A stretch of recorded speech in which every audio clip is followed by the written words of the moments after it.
My name is Don Crum. I'm on detail from RP, your RP, to the AID and working on the problems of the former Soviet Union. We're, of course, witnessing what's going on in Bosnia and going on in Somalia and a number of other places around the world. I was intrigued by your comment about the possibility that we could prevent conflict. I'm curious if you'd elaborate on some of the initiatives that the Department might be taking to do that.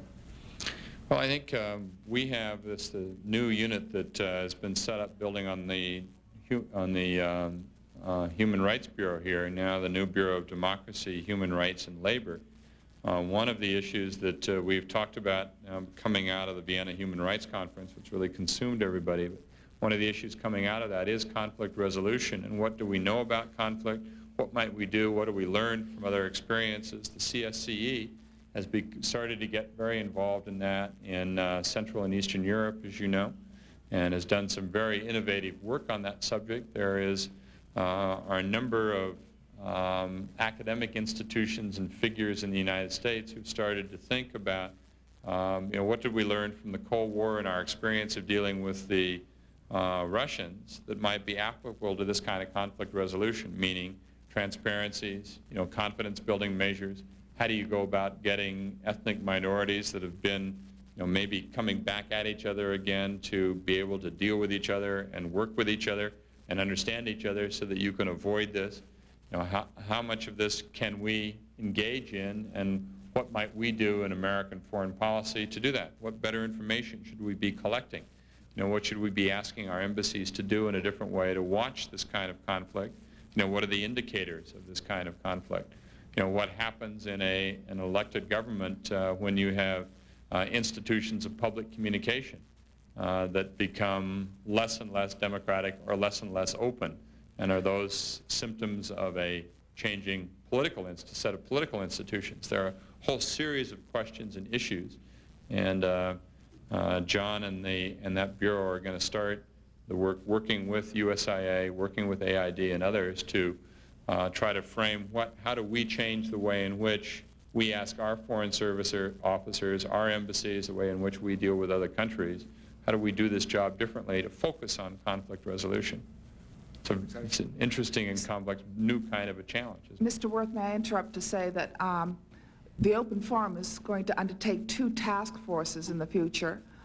With the approval of Brian Atwood at AID, we're going to be working on some AIDS-specific issues, but also we're going to put together a task force on conflict resolution and how the theory that has developed in the last 10 or 12 years can be applied to assist in such things as Secretary Christopher has referred to preventive diplomacy, building the civic society, how it enhances democracy and human rights. And we'll be glad to keep you apprised of how that develops. Terrific. Catherine Delpino has just joined John Shaddix as the Deputy Assistant Secretary working on democracy issues, and you ought to get her engaged in that too at the start.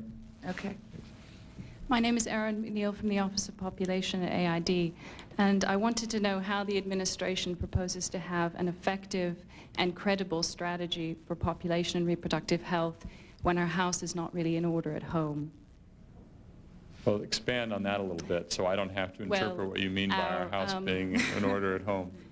For example, addressing the point that women in this country have a more limited method mix of contraceptives than women in many developing countries do, and there's a tremendous unmet need for education and service provision for adolescents, which is reflected by our very high rate of teenage pregnancy.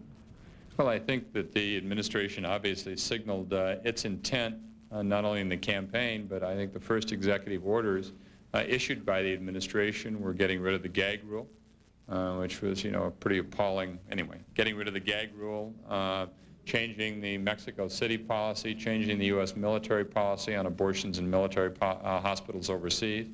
The administration has been, I think, right out front on every one of those issues and being a very strong supporter of a woman's right to choose. And I think all of those are part of the background and the fabric. It is now the responsibility to put that into a policy. We've been meeting with Donna Shalala on that subject, who, as you can imagine, also has, from my perspective anyway, I think, a very enlightened perspective on what ought to be done. And much of the discussion surrounding the new Surgeon General and her approach to these issues has raised these issues of public education and issues of being honest with kids about this. I am struck by the fact that 4 or 5 years ago it was very difficult. I remember when I was first in the Senate, we sent to everybody in the district a pamphlet on AIDS.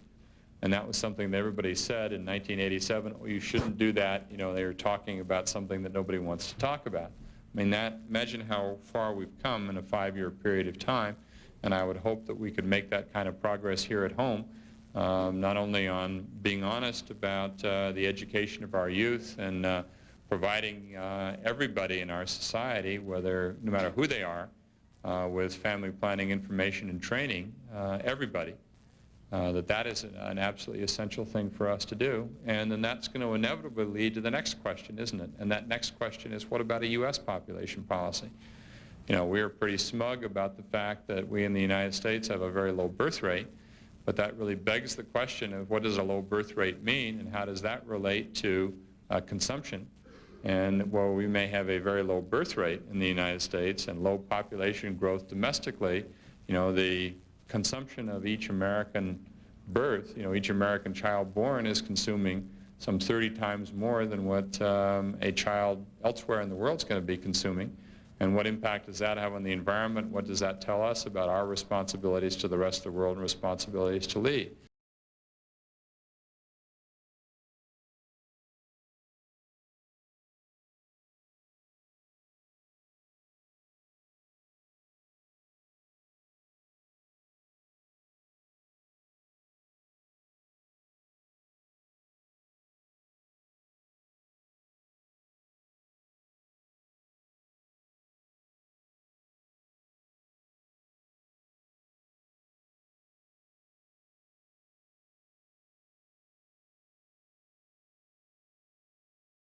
That spins into a series of very, very important issues that, again, we honestly have got to address.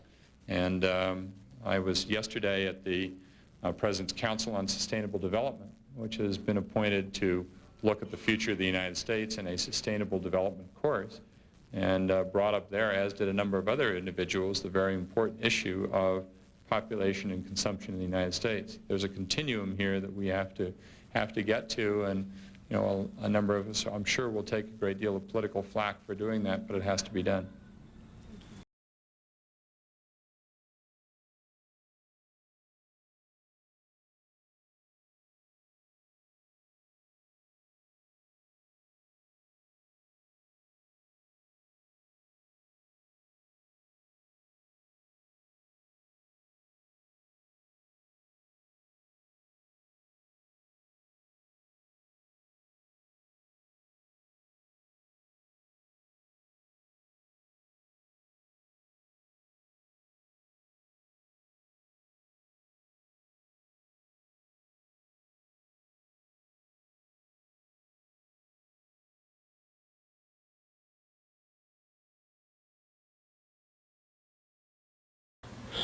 A man named Gary Lawrence is an advisor to the United States President's Council on Sustainable Development. He was a delegate to the 1996 UN Habitat II conference, and he's a director for the Center for Sustainable Communities at the University of Washington. He's also a chief planner for the city of Seattle, and in 1998, at a United Nations meeting in London, he said the following, quote, "Participating in a United Nations planning process would very likely bring out many who would actively work to defeat any local official undertaking local Agenda 21. So we call our processes something else, such as comprehensive planning, used in the state of Wisconsin, growth management, the state of Oregon, or smart growth, Governor Schwarzenegger's favorite term.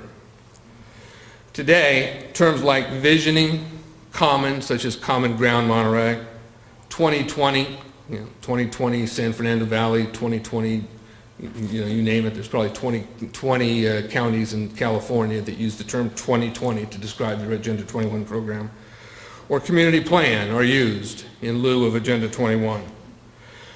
In every county, the programs are said to be locally driven, but comparisons show remarkable similarities evidencing a top-down system that conforms to Agenda 21's blueprint.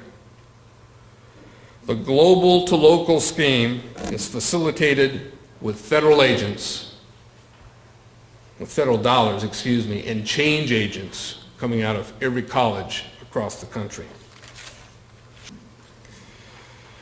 The sustainable goal on a global basis is the elimination of the middle class. And when you think about that statement and carry it around with you and watch what's going on across the country, in your community, in our state, you'll see a myriad of examples of how that is playing out as the middle class becomes more and more pressed in this country.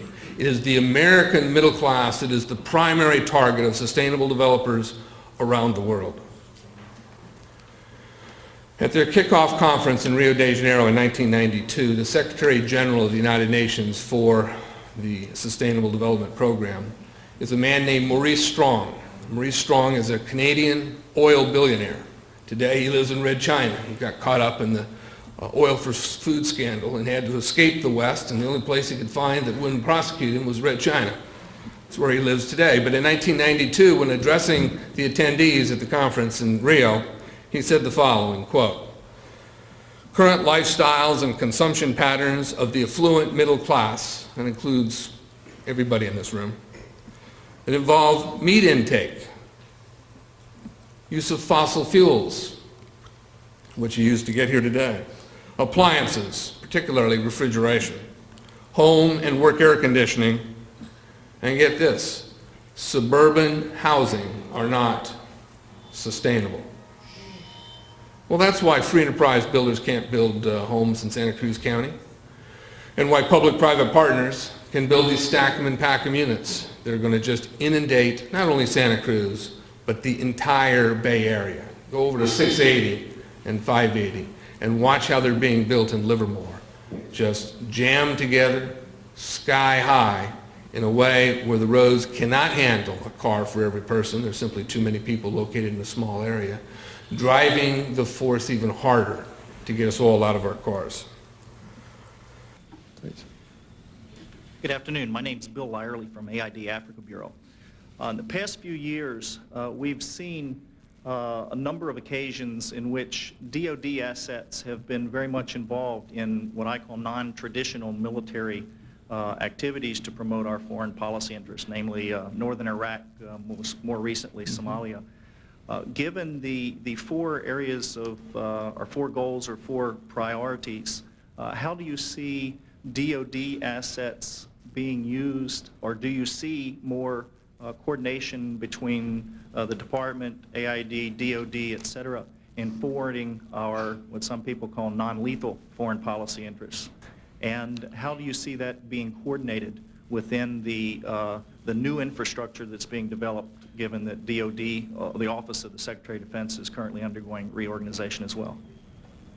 Well, I think it's a very good question for all of us who deal in sort of inside the Beltway bureaucracy concerns, right? It makes one assumption, which is a very interesting assumption, and that is that we live in a relatively static world, that we're going to have a State Department here, and a DoD here, and a CIA here, and a Department of Energy over here, and that the budget in the State Department is going to be this, and the budget in the Defense Department is going to be this, and the budget in the CIA is going to be that, and the budget in DOE is going to be that. Now, why should we continue to make those assumptions?